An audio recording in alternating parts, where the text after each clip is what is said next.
Chapter 15. Later, there was pain, and voices calling to him. Was he dead? No, he was back with Mr. Knox. That must be why his entire body hurt, because he was back on the farm. Working dawn to dusk. He could hear Buddy, feel her little hand gripping his. But who? Who was that other man calling his name? Thomas! Thomas!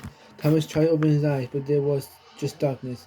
He tried to speak, but his voice was like ashes. He wanted to move, but he felt hands holding him down. Or were they chains? Searing pain ripped across his chest. Mr. Knox, please don't whip me. He was safe again. Or was he dead? 2 days passed before Thomas realized that he was alive and that he was not back at Mr. Knox's farm. He was in a hospital tent, still in Gettysburg. He'd been carried off the battlefield along with thousands of others. His pants had been soaked in blood. His eyes were swollen shut. When the ambulance crew was searching the field for wounded, at first they thought Thomas was dead, but then they heard him shout, "Buddy!" They had put him on a stretcher carefully, wondering how on earth this boy had gotten himself onto this battlefield, assuming he was a servant to one of those officers. Most of his blood had spilled onto the grass from the enormous gash on his leg. The rebel's bullet had bruised his chest. It would have killed him, whipped right through his heart, except it was stopped by the tin-covered book in his shirt pocket. Mary's books of paintings. That's what saved his life. Not a rifle or sword. He was saved by a book filled with pretty pictures of a world Thomas had never seen. The doctor stitched him up and left him. Caught between life and death, a battle as battles waged all around Gettysburg. They fought for 3 days in all. They battled in meadows and fields, in orchards and woods, on hilltops and in valleys. Streams ran red with blood. 23,000 men were killed or wounded before the rebels finally retreated. The Union troops held their high ground, but Thomas knew none of this. He didn't know that Homer was killed by a shell, and that Captain Campbell was brought down as he tried to protect two of his men from charging rebel soldiers. And that Henry was hit by a bullet, which shattered his leg. Thomas learned all these days later, when his head finally cleared, and in that moment after he opened his eyes, he thought he was dreaming or in heaven, because there was Buddy smiling at him through tears, and next to her was the man who had been calling Thomas's name, Clem. Chapter 16, November 8th, 1863, Burlington, Vermont. Thomas sat at a desk next to Buddy, carefully writing out his letters. All around the schoolroom, children sat quietly as their pretty teachers watched over them. Every so often, she came to Thomas's desk.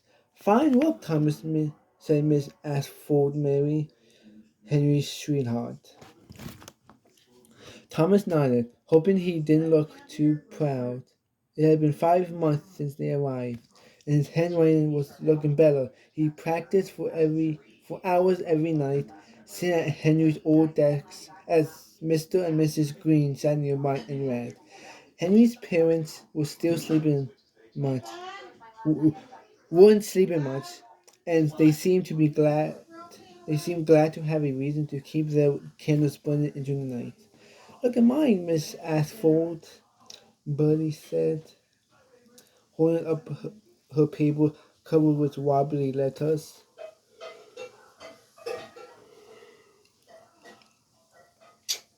Miss Asphalt smiled at Bertie, and then put her finger on in front of her lips with a gentle shush. Bertie loved school more than anyone, but she kept forgetting she wasn't the only student.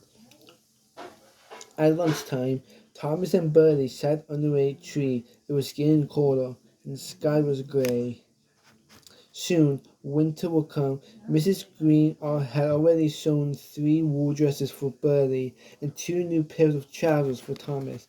Thomas ate his lunch and looked around the schoolyard. The air smelled like apples. Just like Henry had said, Thomas swallowed hard and glanced at Bertie. She didn't have to ask him why he was sad. No, Henry hadn't made it, but they had come here to Vermont, like he told them to, and his family had welcomed them, just like he promised they would. The whole town did. Thomas had been shocked to see the stacks of letters Henry had written, pages filled with stories about Thomas and Bertie. "What a gift to have you here with us," Mrs. Green had said when they first arrived. "A gift from Henry." It was Clem who brought them here on the train 1 month after Gettysburg. During that long ride, Clem had told them every detail of what happened to him after he was taken away from Mr. Knox's. The plantation in Mississippi had been a brutal place, where slaves were worked to the bone picking cotton in the blistering sun. After a year, Clem escaped. He traveled more than 600 miles on his own, dodging snakes and bears and slave catchers. "I was coming to get you both," he said. "I wanted us to go north together." But in North Carolina, he was caught by a band of rebel soldiers, hanging just like Buddy. They got him halfway back to Mississippi when he was freed by a band of teamsters who attacked the rebel camp at night and helped Clem and 4 other men escape. Clem went to work with them, running wagon trains filled with supplies.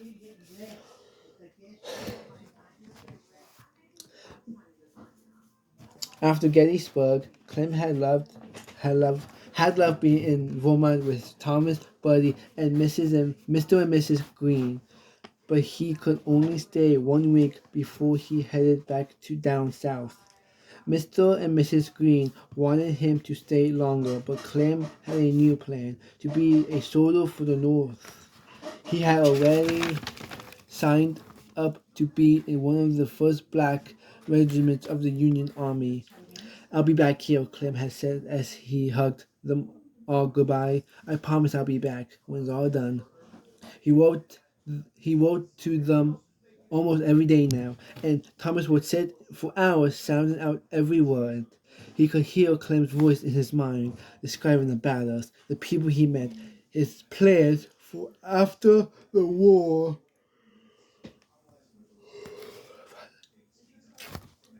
"We'll be together," he wrote. "Can you picture it?"